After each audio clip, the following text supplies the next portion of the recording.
It was a sunny day in the summer of 2006. I jumped off from a Greyhound bus, waved to the black driver, and ran tirelessly towards my next adventure.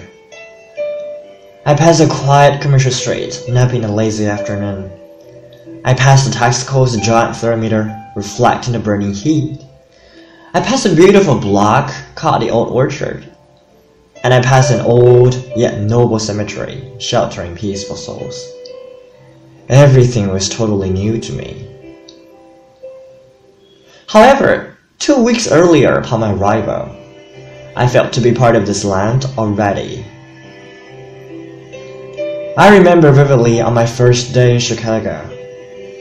I approached a Japanese oji-san at a bus station, asking him to recommend interesting places nearby. His accent added challenge to our communications, but his gentleness immediately brought me back to the Sakura Spring in 1997. Due to my father's work, I traveled abroad for the first time and lived in Japan, a completely different world to me, for 4 years from the age 4 to 8. It was from then on that I found within myself an ongoing connection with the word multiculturalism. I still recall the days when I stayed at an after-school childcare center in Tsukuba.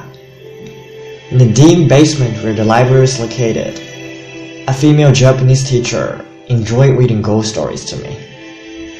It was her passions that led to my obsession with Japanese strange and bizarre tales. I still recall the 10-minute moment I spent alone with the United Nations Under-Secretary General, Ambassador Joseph Reed, as his assistant during Beijing Forum. He shared with me his days in Yale with former President George H.W. Bush and his early struggle with Parkinson's disease. That moment, time flew back. I felt like I was entering into another world. I still recall the summer when I escorted the distinguished anthropology scholar, Professor Rick Schwader from University of Chicago, for his trip in Beijing. He told me that he enjoyed traveling alone and being lost in an unfamiliar city. I still recall the afternoon when I encountered a Taiwanese girl at the beach of Lake Michigan. She described to me her high school life and expressed to me her disgust with politics. She said that Taipei 101 was like the ugliest architecture around the world.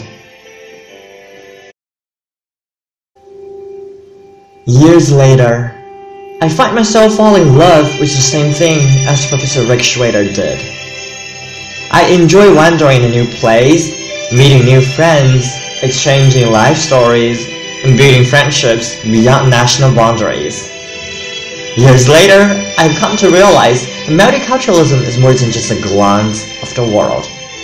It entails a genuine embrace of diversity and a tolerant attitude towards our differences. And years later, when a random clique exposed me to a business school featured with a variety of clubs and a highly dynamic student body, whose footprints cover almost every continent, I was deeply attracted to its multicultural environment. I aspired to be part of the Sloan community and add my uniqueness to its richness.